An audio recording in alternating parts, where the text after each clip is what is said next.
కమ్మని రుచి, మెత్తగా నోట్లో వేస్తే కరిగిపోయేలా ఉండే ఈ డోనట్స్ పిల్లలైనా పెద్దలైనా నోట్లో వేసుకుంటే ఇంకా ఆపడం మర్చిపోతారు. ఈవినింగ్ స్నాక్స్లోకి టీలోకి అయితే చాలా బాగుంటాయి. ట్రై చేసి చూడండి. హాయ్ ఫ్రెండ్స్, వెల్కమ్ టు నిస్సీస్ ఆక్ హోమ్ అండ్ కుకింగ్ వ్లాగ్స్. ఈరోజు నేను చేయబోయే ఈ రెసిపీ సీజన్లో ఫస్ట్ రెసిపీ. నేను ఈ వంటకాన్ని ఎలా చేస్తాను అనేది మీకు చూపిస్తాను. ఇది చాలా సింపుల్ అండ్ ఈజీ రెసిపీ, ఎవరైనా చేసుకోవచ్చు. ఎవరైనా ఫస్ట్ టైం నా ఛానల్ చూస్తున్నట్టయితే ప్లీజ్ లైక్ చేయండి, షేర్ చేయండి, మోస్ట్ ఇంపార్టెంట్లీ సబ్స్క్రైబ్ చేయండి. ఈ రెసిపీలో ఏం ఇంగ్రీడియంట్స్ వాడతానో అవి మీకు చూపిస్తాను. ఓకే, ఇప్పుడు ఇంగ్రీడియంట్స్ చూద్దాము. ఫస్ట్ ఈ కప్పుతో, మెజరింగ్ కప్లో పెద్దది, అన్నిటికంటే పెద్దది కదా, దీనితో 2 cups plus half cup, 2.5 cups maida తీసుకున్నా నేను. అదే కప్పుతో, ఆ మెజరింగ్ కప్పు బిగ్ కప్పుతో 1 కప్పు షుగర్, చక్కెర తీసుకున్నా. ఓకే, సో మీకు కావాలంటే 1.5 వేసుకోవచ్చు, కానీ నేను మాత్రం 1 తీసుకున్నా. దానికి 3 ఎగ్స్ సరిపోతాయి. 2.5 కప్స్ మైదా, 1 కప్ షుగర్కి 3 ఎగ్స్ సరిపోతాయి. ఇదేమో 75 గ్రామ్స్ బటర్ ప్లస్ ఘీ రెండింటిని కలిపి తీసుకున్నా నేను. దాన్ని మెల్ట్ చేసి కలిపేటప్పుడు వేసుకుందాం. a pinch of salt. ఇదేమో బేకింగ్ పౌడర్, ఇదేమో బేకింగ్ సోడా. బేకింగ్ పౌడర్ ఏమో 1 teaspoon, baking soda 1 teaspoon. ఇదేమో మసాలా, అది స్వీట్లో వేసుకునేది, దాల్చిని, జాజికాయ, ఇలాచీలు ఇవన్నీ వేసి పౌడర్ చేసుకుంటారు. అది నేను ఎప్పుడు చేసి పెట్టుకుంటా ఇంట్లో. ఇవి బేకింగ్స్, కేక్స్లో వాటిలలో వేసుకుంటాము. ఇది 1 టీ స్పూను వేయాలి. అది మంచి సువాసన, మంచి స్మెల్ ఉంటుంది. సో దాంతో కుకీస్ కానీ బిస్కెట్స్ కానీ ఏవైనా కూడా చాలా టేస్టీగా ఉంటాయి. సో అది 1 స్పూన్ వేసి కలుపుదాం. ఇంకా మనకి నెక్స్ట్ ఒక ఇంగ్రీడియంట్ ఏంటంటే మిల్క్. ఆ మిల్క్ని మనం వేసి కలుపుకునేటప్పుడు నేను ఎంత కావాలి, ఎన్ని మిల్క్ కావాలి అనేది మీకు చూపిస్తాను. రైట్, ఇక్కడ నేను ఒక పెద్ద బేసన్ తీసుకున్నా. దాంట్లోకి 3 ఎగ్స్ని వేసుకోవాలి. 3 ఎగ్స్ వేసేసుకొని బాగా బీట్ చేసుకోవాలి. ఈ రెసిపీ మా అమ్మమ్మది, తను చాలా బాగా చేసేది. ఇంకా వేరియేషన్ బనానాస్ కూడా వేసేది తను, కానీ ఇప్పుడైతే నేను వేయట్లేదు. సో ఈ ఎగ్స్ కొట్టి వేసుకున్న తర్వాత వీటిని బాగా బీట్ చేయాలి. అంటే కేక్కి చేసినట్టు ఫోమీగా అక్కర్లేదు, కానీ అది మిక్స్ మాత్రం వైట్ అండ్ ఎల్లో బాగా మిక్స్ అయ్యేటట్టు మనం వాటిని మిక్స్ చేసుకోవాలి, కలుపుకోవాలి. ఎగ్స్ని బాగా బీట్ చేసుకున్న తర్వాత ఇప్పుడు ఫస్ట్ మనము 1 కప్ షుగర్ ఏదైతే మెజర్మెంట్ తీసుకున్నామో దాన్ని వేసి బాగా మిక్స్ చేసుకోవాలి. అంటే షుగర్ నేను ఇక్కడ పౌడర్ తీసుకోలేదు, గ్రాన్యూల్సే అట్లాగే వేసేస్తున్నా. షుగర్ ఎట్లుందో అట్లాగే, కాబట్టి కొంచెం టైం పడుతుంది, కానీ కరిగిపోతుంది. సో దాన్ని బాగా కలిసే రకంగా కలుపుకోవాలి. ఇప్పుడు ఎగ్స్, షుగర్ బాగా బీట్ చేసుకున్న తర్వాత, బాగా కరిగిపోయిన తర్వాత దాంట్లోకి నేను ఇప్పుడు మిల్క్ యాడ్ చేస్తున్నా. 1 కప్ వేసాను, ఇంకా కొంచెం హాఫ్ కప్పు మిల్క్ యాడ్ చేస్తున్నా. దాన్ని కూడా బాగా మిక్స్ చేసుకోవాలి. ఎగ్ బీటర్ తీసుకొని అవి బాగా కలిసేటట్టు మిక్స్ చేసుకోవాలి. ఇప్పుడు ఇవి బాగా మిక్స్ అయిపోయినాయి కదా, ఆ పించ్ ఆఫ్ సాల్ట్, ఇంత చిన్న పించ్ వేసుకొని కలుపుకోవాలి. ఎందుకంటే ఎప్పుడైనా కేక్స్ కానీ బేక్స్ కానీ బిస్కెట్స్, కుకీస్ లాంటివి ఏవి చేసినా ఆ సాల్ట్, లిటిల్ బిట్ సాల్ట్ వేస్తే దాని టేస్ట్ చాలా బాగుంటుంది.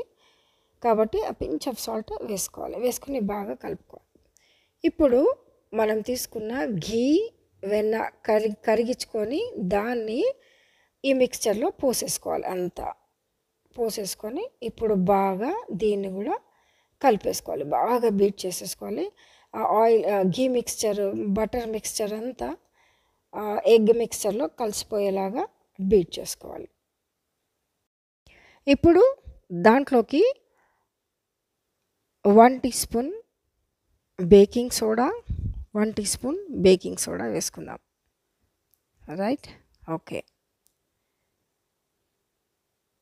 ఇంకా 1 టీ స్పూన్ సేమ్ టీ స్పూన్‌తోని బేకింగ్ పౌడర్ కూడా వేసుకుందాం. వేసుకొని వాటిని బాగా ఒకసారి మిక్స్ చేసుకుందాం.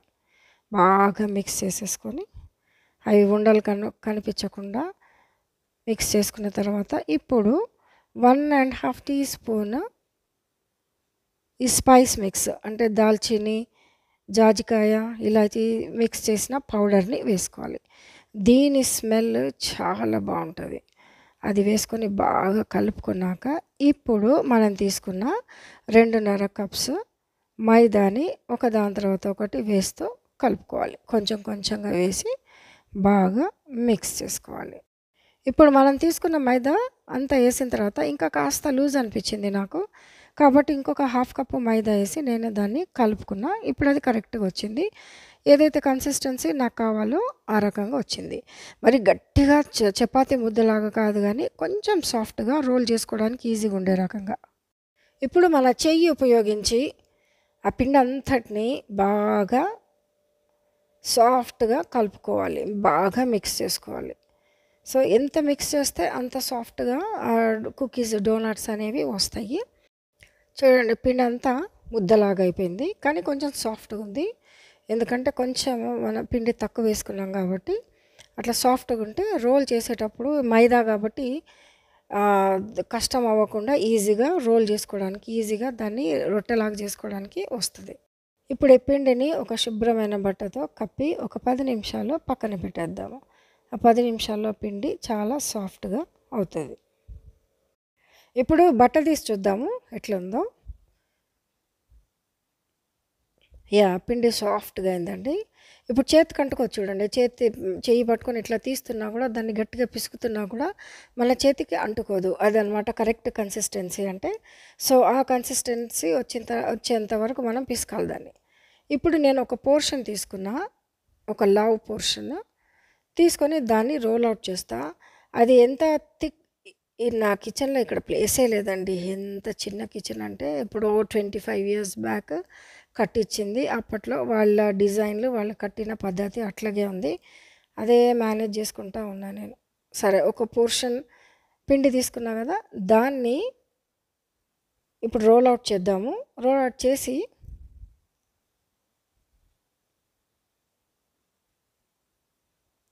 ఒక 1/4 ఇంచ్ డయామీటర్‌తో మనం అంత థిక్‌నెస్‌లో మనం దాన్ని రోల్ అవుట్ చేసుకోవాలంటే ఒక 1/2 ఇంచ్ మందంగా ఉండాలి పిండి. అప్పుడు అది కట్ చేసి కాల్చినప్పుడు బాగా ఉబ్బి చాలా బాగొస్తాయి. సో, ఇప్పుడు నా దగ్గర ఈ కట్టర్స్ ఉన్నాయి. మా చెల్లి దగ్గరికెళ్ళినప్పుడు ఈ డిఫరెంట్ షేప్స్ ఆఫ్ కట్టర్స్ తనిచ్చింది నాకు. సో, వాటిని ఉపయోగిస్తున్నా నేను. వాటన్నిటిని ముందే కడిగి శుభ్రంగా తుడిచి పెట్టుకుంటా నేను ఆ బాక్స్‌లో. సో, ఇప్పుడు నేను దాంట్లోంచి 2 స్టార్స్, ఒక జే అంటే జాయ్ తీసుకున్నా. ఫస్ట్ పెద్ద స్టార్‌తో కట్ చేద్దాం. యాహ్! ఈ డిఫరెంట్ షేప్స్‌తో చేస్తే పిల్లలకి నిజంగా ఎంత ఎక్సైట్‌మెంటో, వాళ్ళకి ఎంత నచ్చుతదో, అబ్బా! ఏందిది ఈ షేప్స్‌లలో కుకీస్ ఎట్లా చేసినావు మమ్మీ అని.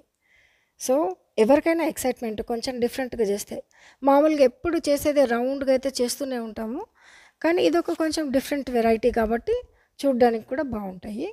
సో, ఇప్పుడు నేను ఆ జే తీసుకొని దాంతో కట్ చేస్తా కొన్ని. ఎందుకంటే స్టార్స్ కట్ చేసిన తర్వాత పిండి మిగులుతది గదా! వాటిలో పెద్ద స్టార్ మళ్ళీ పట్టదు. కాబట్టి ఇంకా చిన్న షేప్స్ ఏమన్నా ఉంటే అవి ఫిట్ అవుతే వాటితోటి ఆ మిగిలిన పిండిని కట్ చేసుకోవాలి. సో, అట్లా అన్నీ నేను కట్ చేసేసుకున్నా.